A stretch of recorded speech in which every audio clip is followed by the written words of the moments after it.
Hello guys, welcome to my YouTube channel Easy Tech. Today I'll show you how you can set up a Windows 11 or any version of any operating system in Hyper-V. So if you have used VirtualBox or VMware before, then you're probably familiar with running operating system within an operating system.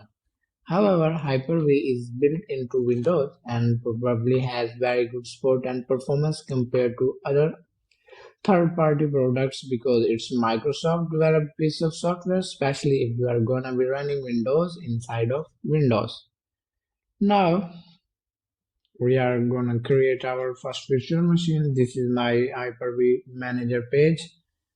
If you don't know how to open, just click start button and search Hyper-V. It appear and click it. Okay. Click new. Click virtual machine. So wizard dialog box will be appear. There are two options, one next and the second is finish. If you click finish, the virtual machine will be configured with default values which come by Hyper-V by default. If you wanna some configuration, custom configuration, then click next.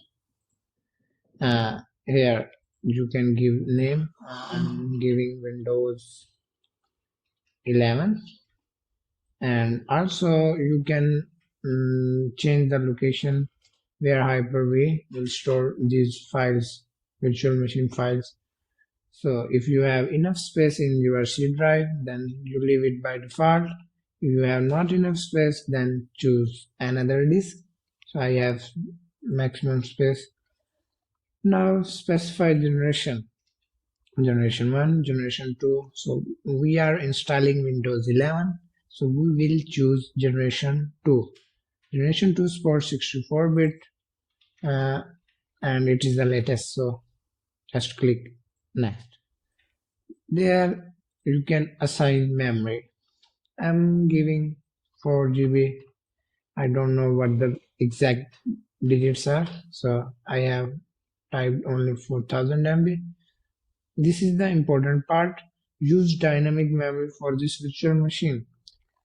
So if you uncheck this box, it will assign static memory, which is 4 GB, and it will separate it from your host machine. So I'm not unchecking this, and I'm using dynamic memory. So my host can also utilize this. If my virtual machine needs to utilize totally 4 GB, then it can also use. Now configure networking and using default switch. Click next and there. Connect to virtual hard disks. There you will create a virtual hard disk. I'm not giving 127 GB, although I'm giving it 60 GB. VHDX means virtual hard disk extensible, so it can be extended also. You can create new. Also, you can use existing virtual hard disks if you have created previously. Also, you can attach later. So I'm creating next. Now here you will give ISO file of Windows 11. If you haven't Windows 11 ISO file, then you can go to Microsoft website and download it. So I have already, and Windows 11 I'm selecting and click next. This is the summary, which configurations I have done previously. All those configurations are showing in this summary page, and click finish. So we have created our first virtual machine. Thanks for today.